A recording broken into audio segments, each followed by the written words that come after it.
Good morning and welcome everybody here to the Lakers Lowdown podcast. I'm Anthony Irwin, Senior Lakers Insider for Offside. Again, check out offside.gg for more information on that front. But today on the show, we're going to be talking about the Lakers starting their season 0-1, rather predictably. If you guys listened to yesterday's Lowdown, I pretty much told you how this was going to go. We did see some good stuff. We saw some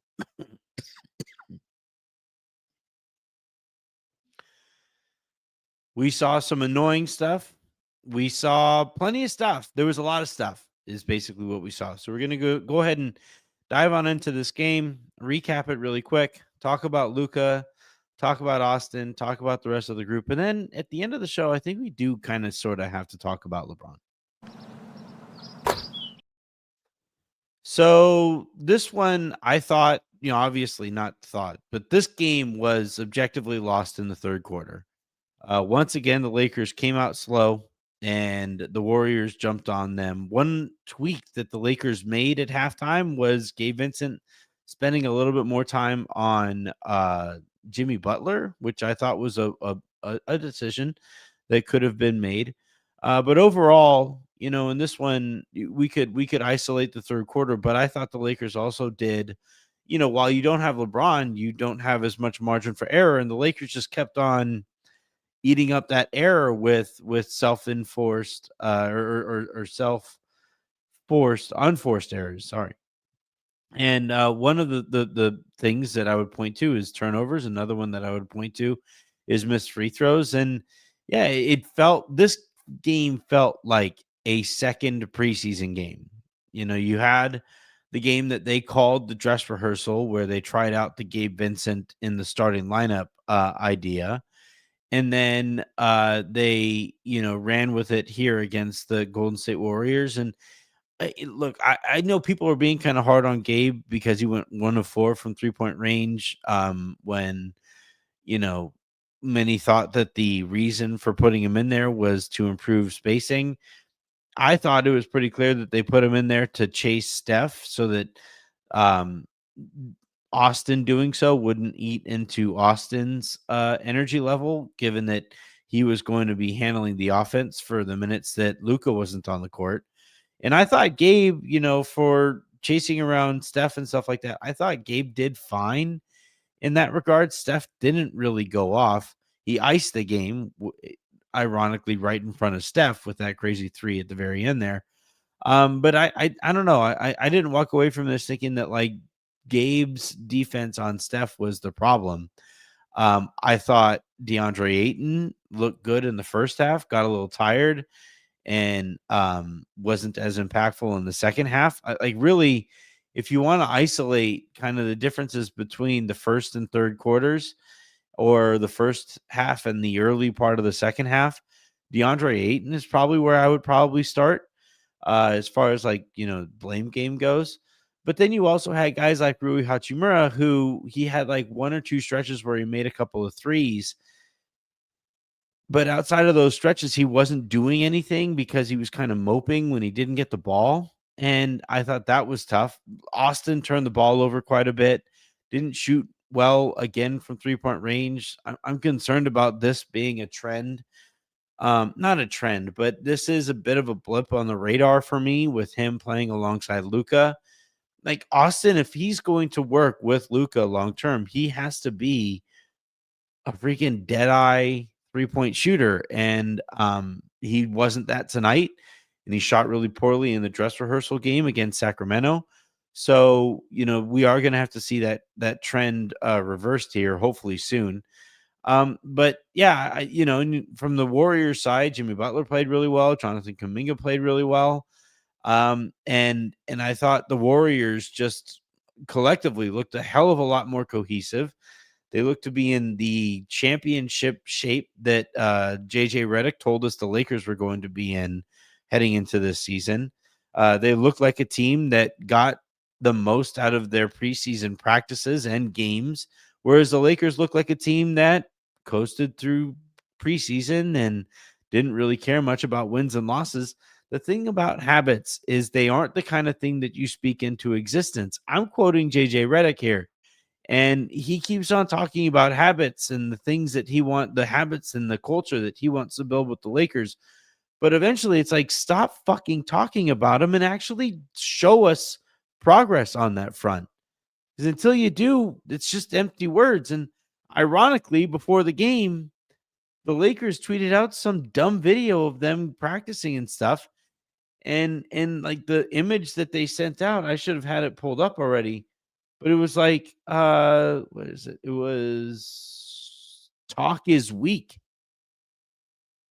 Yeah, I agree.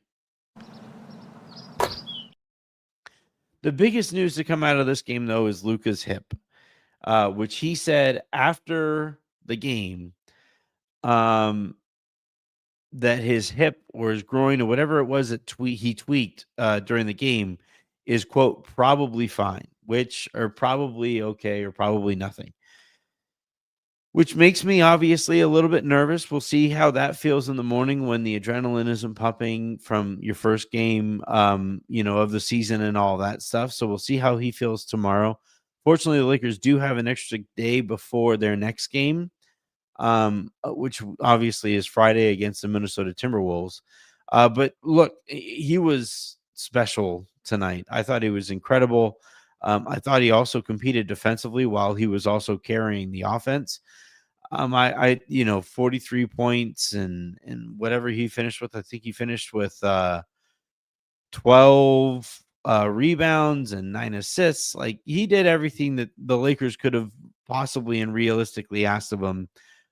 Fortunately, just still somehow wasn't enough. So it was kind of tough, honestly, watching Luka down the stretch of the game, and it reminded me a lot of what it's been like watching LeBron and AD carry this team for the last few years here, where the front office just can't seem to surround the high level talent that it acquires with a collective group that allows the Lakers to be competitive. If your superstar goes off for 43, 12, and 9, that's a game that you should be winning by 15 or 20. Now it's the Golden State Warriors and they're a good team. Okay, so 43, 12, and 9, you should win the freaking game for sure. But you should probably win it fairly comfortably too. And yet, like, it takes the Austin and Luca combined for 69 points. They combined for 18 assists. They combined for 17 rebounds. Now they did also combine for 8 turnovers, and they also combined for 3 for 15 from 3-point range. So I'm not saying that those guys were perfect, but you should still be more competitive than the Lakers were for the bulk of this game, or especially the bulk of the second half, given the way that the two guys at the top of the roster were playing. And I thought Rui Hachimura played a really bad game today. And it wasn't just bad, it was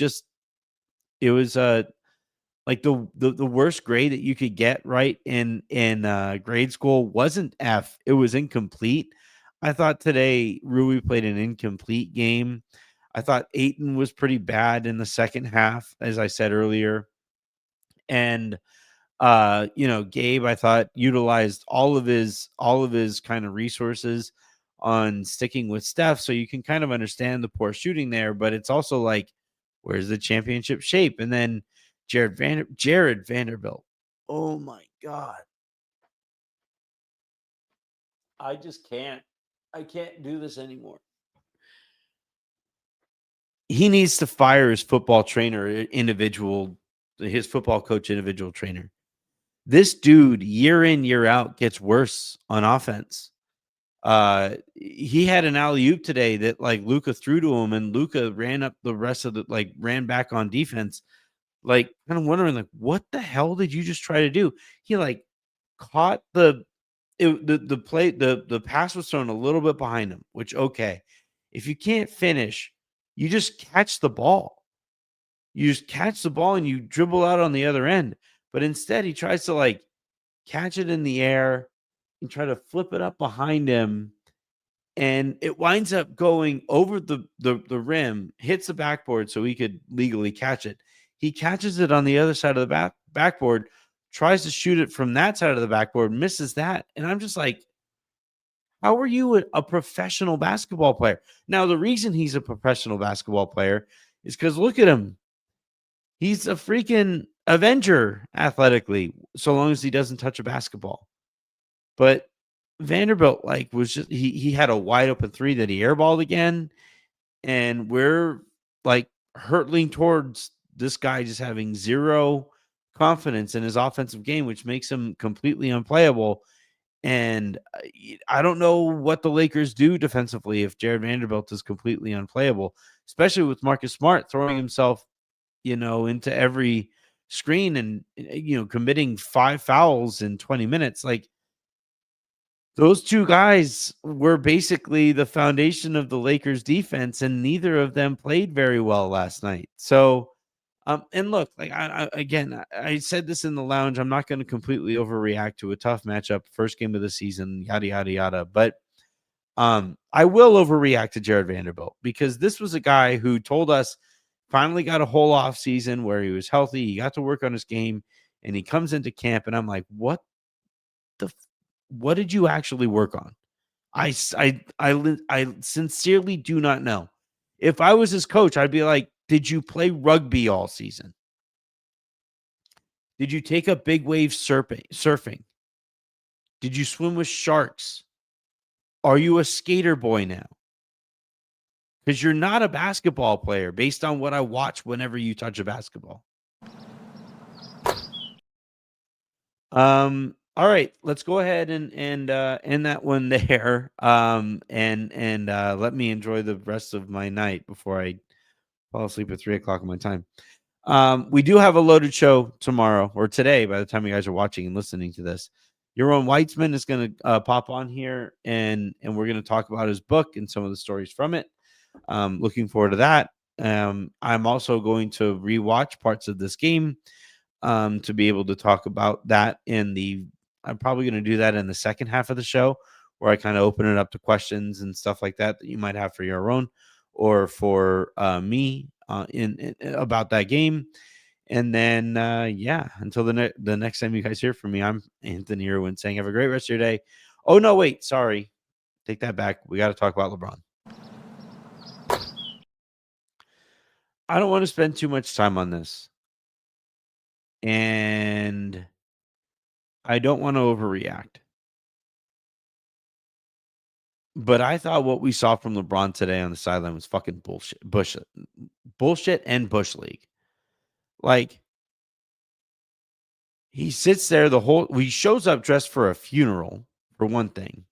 No Lakers attire, no Lakers colors really that I saw unless I, missed something in his chain. Um, Sits there on the sideline, hands folded the whole time, hardly acknowledges his teammates, sits there with Bronny, who had a similar vibe to him there as well. One of the things that I kind of talked to some people about over the course of preseason and also kind of tracked personally was how little LeBron and Luka interacted in preseason games that LeBron attended.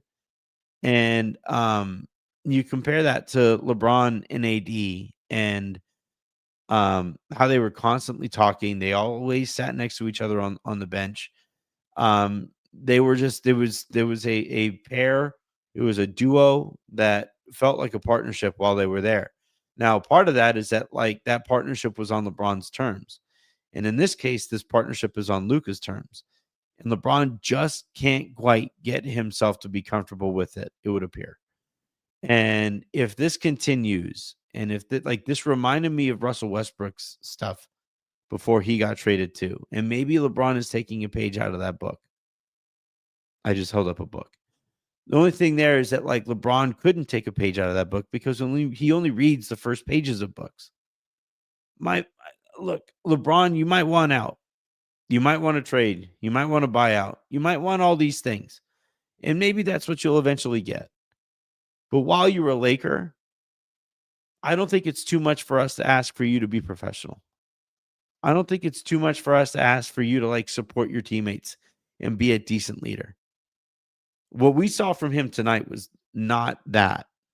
And maybe there's some other stuff going on. You just never know, about the stuff. But I thought it was like there's a set of clips that are going around um where Luca has a few and ones on the Lakers bench's side of the court. And you can see LeBron off to the side there. Like the rest of the team is clapping and celebrating and supporting each other and Luca in that moment. LeBron's just sitting there. Bronny's just sitting there. And given that Bronny didn't seem to improve at all this offseason, I'm just wondering, like, are these guys just done? Like, is that what we're dealing with here? I think it's a fair question to start asking based off of that behavior. Now, if we get better behavior in the second game, maybe he sees those clips go around and he decides to operate as a leader on this roster. Given that he is a leader on this roster, he's making 55 whatever million dollars this season. Like that, the least you could do while you're hurt is support your team, and it didn't feel like he did at all this game, nor over the course of preseason. He sent one tweet. My bad. He sent one tweet about Gabe Vincent shooting well. That was it. That's been it. At no point did he acknowledge any of the acquisitions that the Lakers made. Nothing. He's been completely distant. And tonight was another step down that path. And it's like, all right, where does this path take us? All right, you guys can kind of hear it in my voice, so I'm going to go ahead and end it here. Until the next time you guys hear from me, I'm Anthony Irwin saying have a great rest of your day, make somebody else's, and I will talk to you